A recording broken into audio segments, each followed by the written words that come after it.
Finland has been ranked the happiest country in the world for 7 years in the row और ये international student के लिए काफ़ी safe country मानी जाती है। आज की वीडियो में हम बात करेंगे फिनलैंड के स्टूडेंट वीज़ा प्रोसेस के बारे में और समझेंगे कि किन चीज़ों को हमें ध्यान रखना चाहिए ताकि हमारे वीज़ा का सक्सेस रेट काफ़ी अच्छा निकल गया है। मेरा नाम है Shubham, I've been in this industry for 4 years. Let's get started. सबसे पहला स्टेप आ जाता है डॉक्यूमेंट्स प्रिपरेशन का। डॉक्यूमेंट्स में आपको चाहिए रहेंगे आपका पासपोर्ट, आपकी 10th क्लास की मार्कशीट, आपकी 12th क्लास की मार्कशीट। अगर आप मास्टर्स के लिए अप्लाई कर रहे हैं तो आपकी बैचलर्स की भी marksheet including your provisional certificate और डिग्री कंप्लीशन सर्टिफिकेट। और साथ ही साथ आपको चाहिए रहेगा English proficiency test. English proficiency test में आप आइल्स भी दे सकते हो, पीटी भी दे सकते हो, टॉफल भी दे सकते हो।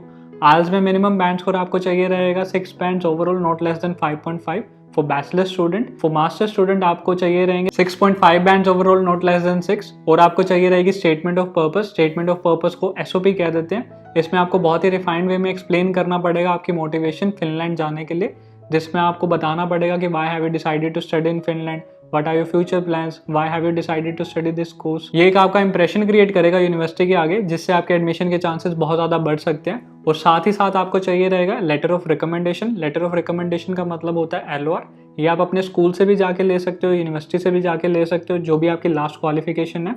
आप अपने टीचर्स से, प्रोफेसर से, कोऑर्डिनेटर से एक लेटर ऑफ रिकमेंडेशन लिखवा सकते हो। और अगर आपने बैचलर्स के बाद कोई प्रोफेशनल वर्क एक्सपीरियंस गेन किया है तो आप वहां से भी एलओआर ले सकते हो और वो वर्क एक्सपीरियंस भी आपको साथ लगाना पड़ेगा अपनी एप्लीकेशन में। ये सारे डॉक्यूमेंट्स कंप्लीट होने के बाद हमारा नेक्स्ट स्टेप आ जाता है ऑफर लेटर के लिए एप्लीकेशन सबमिट करना। ऑफर लेटर अप्लाई करने के लिए आप studyinfo.fi पे भी जाके एप्लीकेशन सबमिट कर सकते हो या फिर आप यूनिवर्सिटी की डायरेक्टली वेबसाइट पे जाके भी एप्लीकेशन सबमिट कर सकते हो। अप्लाई करने के लिए कोई भी एप्लीकेशन फी नहीं होती है जनरली, पर कुछ यूनिवर्सिटी एप्लीकेशन फी लेती है। It all depends on the course and the university you are applying. Application fee ranges between 75 euro to 150 euro and offer आप एक्सपेक्ट कर सकते हो 4 to 6 वीक्स में। जैसे ही आपका ऑफर लेटर आ जाता है, हमारा नेक्स्ट स्टेप आ जाता है ट्यूशन फी पे करना।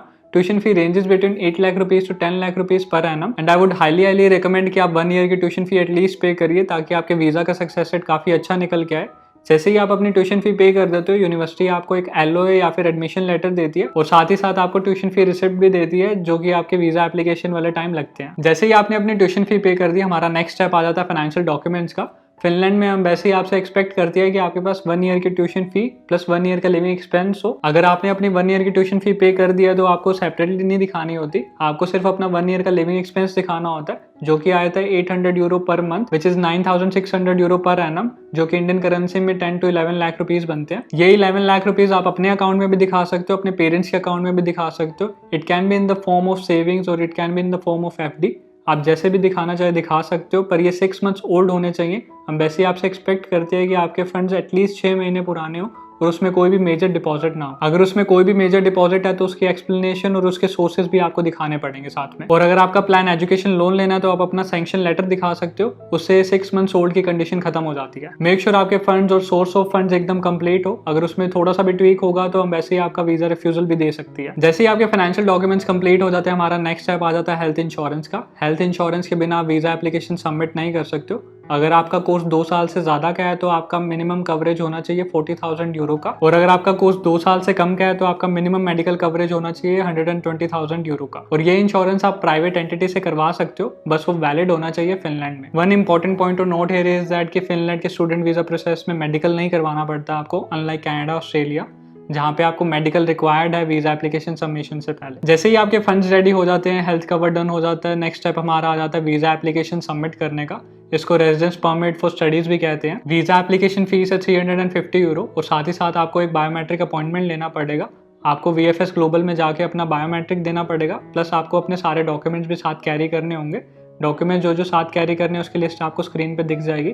These are the document you must carry. और वीजा का प्रोसेसिंग टाइम आइडियली रहता है 1 to 2 months and it is highly recommended कि आप अपने इनटेक से एटलीस्ट 2 से 3 महीने पहले अपना वीजा एप्लीकेशन सबमिट कर दो, ताकि लास्ट मोमेंट पे आपको कोई भी प्रॉब्लम फेस करने को ना मिले। मेक श्योर जब आप अपनी वीजा एप्लीकेशन सबमिट कर रहे हो आपके सारे डॉक्यूमेंट्स कंप्लीट हो। अगर डॉक्यूमेंट्स में कोई भी उन्हें प्रॉब्लम नजर आएगी तो आपका इंटरव्यू भी ले सकते हैं वो। वैसे तो स्टूडेंट्स को इंटरव्यू नहीं आता जनरली, पर आपके डॉक्यूमेंट्स में कोई प्रॉब्लम उन्हें दिखेगी तो वो कॉल जरूर करेंगे और उसमें आपसे पूछ सकते हैं कि क्या आपका इंटेंशन है फिनलैंड आने का, what are your future plans and why have you decided to study in Finland, so on and so forth. So make sure आप बिल्कुल प्रिपेयर्ड हो और आपको एग्जैक्टली पता हो कि आपने अपने वीजा एप्लीकेशन में क्या सबमिट करे हैं डॉक्यूमेंट्स, ताकि कोई भी इंटरव्यू में आपको प्रॉब्लम फेस करने को ना मिले। जैसे ही आपका वीजा ग्रांट हो जाता है और आप फिनलैंड चले जाते हो, लोकल अथॉरिटीज के पास जाके आपको रजिस्टर करना पड़ता है ताकि आपको एक आरपी कार्ड मिल सके। आरपी कार्ड का मतलब होता है रेजिडेंस परमिट कार्ड, जिसकी हेल्प से आप वहाँ पे पार्ट टाइम काम कर सकते हैं। आरपी कार्ड के बिना आप पार्ट टाइम काम करने के लिए अलाउड नहीं हो। So that's all for Finland student visa process. अगर मैंने कोई भी पॉइंट बीच में मिस कर दिया तो do let me know in the comment section below. Thank you for watching. I will see you in the next video.